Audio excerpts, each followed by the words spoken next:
आप सबका अभिनंदन और स्वागत। मैं अनुराधा शारदा आप सबका धन्यवाद देना चाहती हूँ कि आपने हमारे चैनल स्पॉटिफाई और यूट्यूब दोनों को सराहा, उसको सब्सक्राइब किया और अपने कमेंट्स और सुझाव दिए। यदि आपने स्पॉटिफाई चैनल नहीं सब्सक्राइब किया है तो प्लीज सब्सक्राइब करें ताकि आपको वीडियोस को ऑडियो फॉर्म में भी सुनने का मौका मिले, कहीं भी कभी भी। आज हम बात करेंगे रेवती नक्षत्र की। रेवती नक्षत्र वो नक्षत्र है जहां शुक्र उच्च का होकर बैठते हैं, और शुक्र हम जानते हैं कि हमें बहुत कुछ देते हैं जीवन में। एक समृद्ध जीवन देते हैं, आर्थिक संपदा देते हैं हमें, भौतिक रूप से हमें बहुत कुछ जो शुक्र देता है उसकी बराबरी ही नहीं है।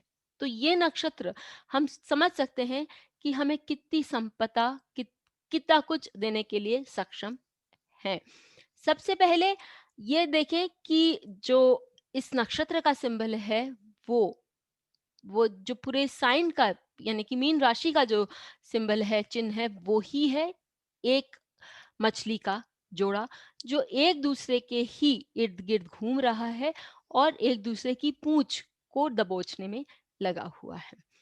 ये एक सर्कल बनाने की कोशिश कर रहे हैं, और ये जो सर्कल है, इसको हम ये भी कह सकते हैं कि जो सर्कल होता है ना उसका कोई शुरुआत होती है, ना कोई उसका अंत होता है। तो आप सर्कल में कहीं भी घुसेंगे या अंदर प्रवेश करेंगे तो ऐसी स्थिति में वो सर्कल आपके लिए वहीं से शुरुआत, एक नई शुरुआत बन जाता है। आप इस नक्षत्र में कोई भी काम शुरू करते हैं तो जीवन की एक नए चैप्टर का शुरुआत होता है, और आप कब काम शुरू कर सकते हैं। इस नक्षत्र में बैठे हुए कोई भी, जो भी ग्रह है, उसकी दशा, अंतर्दशा, प्राप्त्यांतर या शुष्क में भी स्टार्ट कर सकते हैं।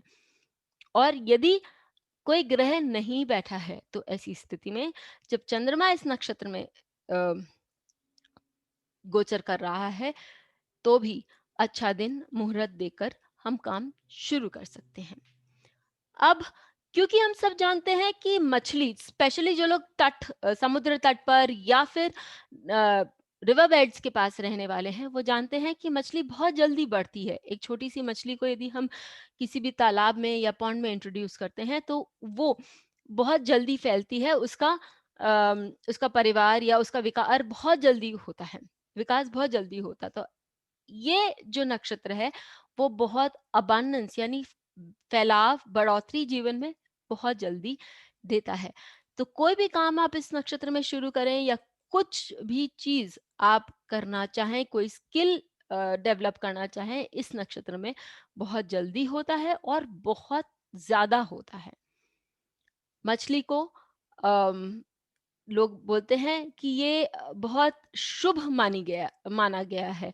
और यदि हम बायोलॉजी की तरफ से जाएं तो ये एक एक्सेंट है, ये एक वर्टिब्रेग में एक्सेंट है, यानी कि आप जब आपका एक मेरुदंड डेवलप होता है उसमें एक्सेंट है, यानी एक नई बिगिनिंग है और शुरुआत है आपकी स्पिरिचुअलिटी के ग्रोथ के साथ। जब जब जीवन में स्पिरिचुअल ग्रोथ होता है तब ये देखा गया है कि भौतिक उन्नति भी उसके साथ लगी हुई रहती है। मनुष्य उस भौतिक उन्नति का फायदा उठाए या ना उठाए ये उस पर डिपेंड करता है, लेकिन भौतिक उन्नति आती ही है। इस नक्षत्र के साथ ये भी देखा गया है कि वो बहुत क्रिएटिव है। हम बात कर रहे थे एक मछली के जोड़े की, नर मछली एक मादा मछली। और जब भी घर का विकास होना होता है या परिवार में बढ़ोतरी होनी होती है तो नर मादा यानी कि दोनों जेंडर का होना बहुत ही आवश्यक हो जाता है। तो क्रिएटिव प्रोसेस, चाहे वो रिप्रोडक्टिव हो या किसी भी चीज का क्रिएटिव प्रोसेस हो, इस नक्षत्र में बहुत सुंदर से हमें मालूम पड़ता है, दिखाई देता है। फर्टिलिटी, नर मादा का जब हम यहाँ की बात करते हैं तो फर्टिलिटी डेफिनेटली अपने आप आ जाती है। साथ ही यहाँ इस नक्षत्र में ये बच्चे भी बहुत अच्छे से कंसीव किए जा सकते हैं।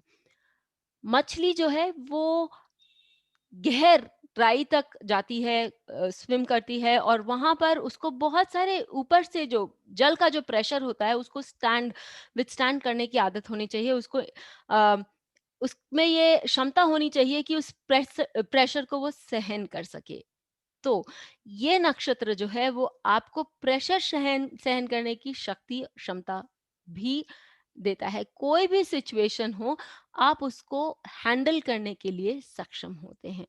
लास्ट लेकिन लीस्ट नहीं, जो इस नक्षत्र के बहुत सारे और भी पॉइंट्स हैं, लेकिन एक जो इस सिंबल के साथ हम जोड़ सकते हैं वो है एटर्निटी, क्योंकि ये एक दूसरे के गोल गोल ही घूम रहे हैं, ये सर्कल बनाते हैं, यानी कि ये अंत इसका नहीं दिखा पाते हैं। इसके बारे में हम लास्ट में बात करेंगे, लेकिन इससे पहले ये एग्जाम्पल हम लेते हैं योगानंद परमहंस का। और योगानंद परमहंस जी का जो गुरु है वो पंचम भाव का स्वामी है, क्योंकि उनका जो लग्न है वो सिंह लग्न है, और वो गुरु अष्टमेश होकर अष्टम भाव में रेवती नक्षत्र में बैठा हुआ है। अष्टम भाव आपकी साधना को बताता है, वो मंगल के साथ बैठा हुआ है, और ये मंगल उन्हें बहुत ही लॉजिकल साधना की ओर भी लेकर जाता है, क्योंकि पंचम भाव का स्वामी है, यानी कि उनको मंत्र मंत्रणा आदि इन सब का अच्छा ज्ञान और गहरा ज्ञान है, क्योंकि ये अष्टम भाव में गुरु बैठा हुआ है। अष्टम भाव पहले के जमाने में क्रॉसिंग ऑफ द ओशियंस यानी देश परदेश जाने की भी बात बताया करते थे, और स्पेशली जल का जो तत्व था, यानी कि आप यदि एक कॉन्टिनेंट से दूसरे कॉन्टिनेंट जा रहे हैं तो उसके लिए अष्टम भाव का भी स्ट्रांग होना बहुत जरूरी माना जाता था। योगानंद परमहंस जिस समय विदेश यात्रा कर रहे थे, उस समय विदेश यात्रा करने के लिए बहुत साहस चाहिए होता था, क्योंकि विदेश यात्रा इतनी सरल नहीं थी, और इनका अष्टमेश और नवमेश वहां बैठने के कारण इनका विदेश यात्रा आवागमन भी दिखता है। इससे हमें ये भी हम इस सिंबल से जान सकते हैं कि क्योंकि मछलियां जो हैं वो बहुत दूर दूर तक तैर कर जाती हैं, और अपने अंडे देने के लिए बहुत बार माना गया है कि मछली एक प्रांत से दूसरे प्रांत तक भी जाती हैं, और फिर जब वो उन अंडों में से बच्चे हो जाते हैं तो बच्चे वापस अपनी मातृभूमि तक वापस आते हैं।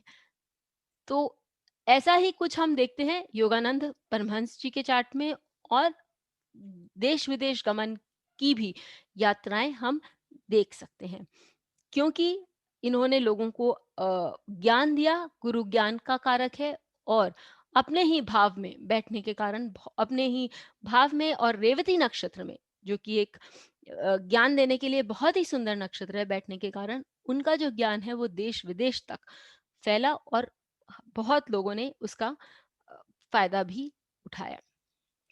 आगे बढ़ते हैं एल्बर्ट आइंस्टाइन के चार्ट में। एल्बर्ट आइंस्टाइन के चार्ट में हम ये देखेंगे कि गुरु शुक्र जो है वो उच्च का होकर दशम भाव में रेवती नक्षत्र में बैठा हुआ है।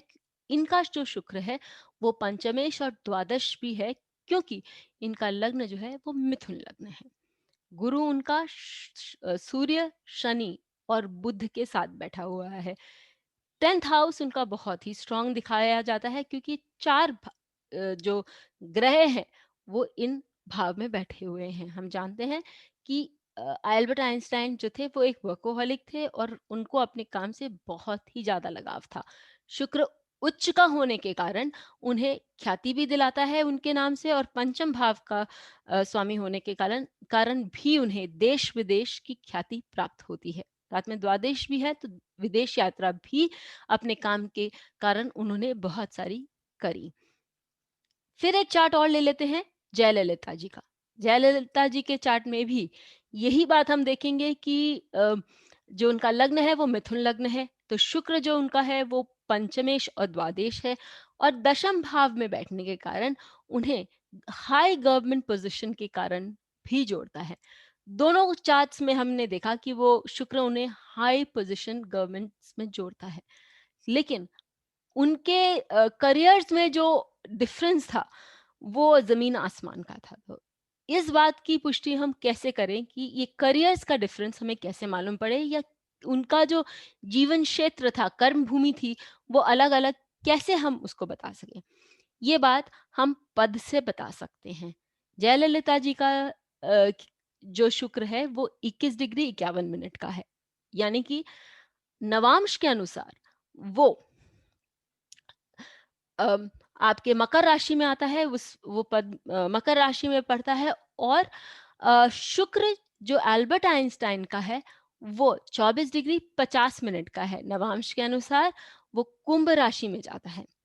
हम सबको मालूम है कि मकर राशि जो है वो गवर्नमेंट की राशि तो दिखाती ही है, लेकिन वो एक अर्थ साइन है, यानी अर्थव्यवस्था से जुड़ी हुई साइन है और आपके कर्मों को बहुत ही प्रैक्टिकल बनाती है। आप जो भी काम करेंगे वो बहुत तटस्थ होगा, पैसे रुपये पैसे को लेकर होगा, पॉलिटिक्स होगी उस काम में अच्छी तरह की, और साथ ही वो बहुत ठोस काम कुछ दिखाई देता है जिसका फिजिकल एविडेंस हम देख सकते हैं।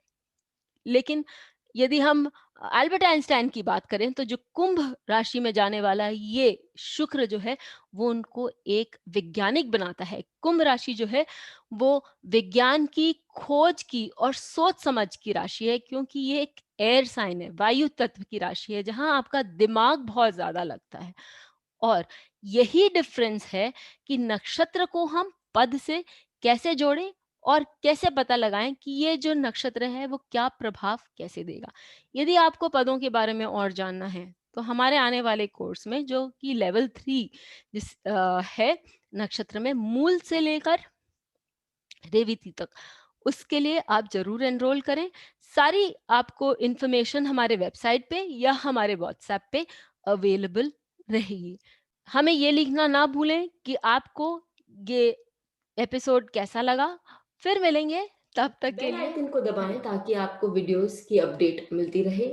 हमारे वीडियोस को लाइक करें, शेयर करें, उन पर कमेंट करें और हमारे चैनल को सब्सक्राइब करना न भूलें।